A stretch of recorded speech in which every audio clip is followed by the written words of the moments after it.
So I'm driving my car this other day, and as I'm driving, the car starts leaning towards the left, and this is a bit weird. So I stop the car and get out, start checking out a few things, because I'm worried, because when things go wrong in a car, that means money, and money is something I don't have. I know, because I work for the SEC and I'm a pastor. Anyway, so I pull over the car and I start checking out the car. I go around to the front and I realize that my left tire has gone flat. And so I sort myself out, I change the wheel, etc., get it over to the garage, and I pump up the tire and fix the puncture, and I'm sorted.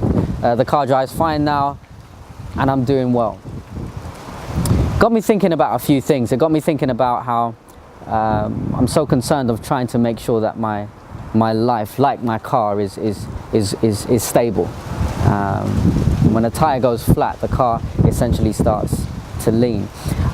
Jesus talks about this kingdom of God a lot, and one of the parables that really hit me the most was this kingdom parable about the mustard seed. And he talks about this mustard seed that he plants in this garden, it grows and it becomes this massive tree, and he talks about this concept of a seed becoming a mustard tree. Just for a bit of information, mustard trees don't actually exist. They're not real. He's speaking to a group of farmers and he's telling them how this little seed becomes this massive, huge tree. But mustard trees don't exist. The interesting thing that Jesus is trying to communicate is he's trying to get them to operate on a completely different and new world. This world where mustard trees actually do exist. And he knows that when he's talking to farmers, they're not going to believe him, or that they're thinking this is stupid. Who is this rabbi that turns up and start talking about this mustard tree that doesn't exist? But that's exactly the point. Jesus is talking about them moving from one world of a mustard seed world to another world of a mustard tree world.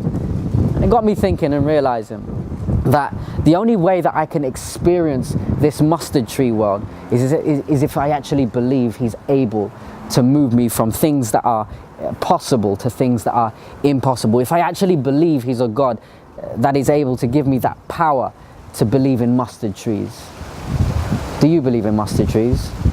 Because I had to ask myself that question. We run our lives like we're driving in a car on everyday basis, and we just do things in our mustard worlds, things that make sense. We go to work, we come back, we go to school, we go to college, we do our assignments or coursework, we make money, we do things that make sense. But God has called us to experience this mustard tree world, this world where impossible things can happen, this world where you can somehow spend the whole night waking up and writing your essays over and over with no sleep whatsoever and manage to get it in the next day, and it's almost like a miracle can happen. But the only way that a miracle can actually happen, the only way that mustard trees can actually exist, is essentially if all your tires are pumped up.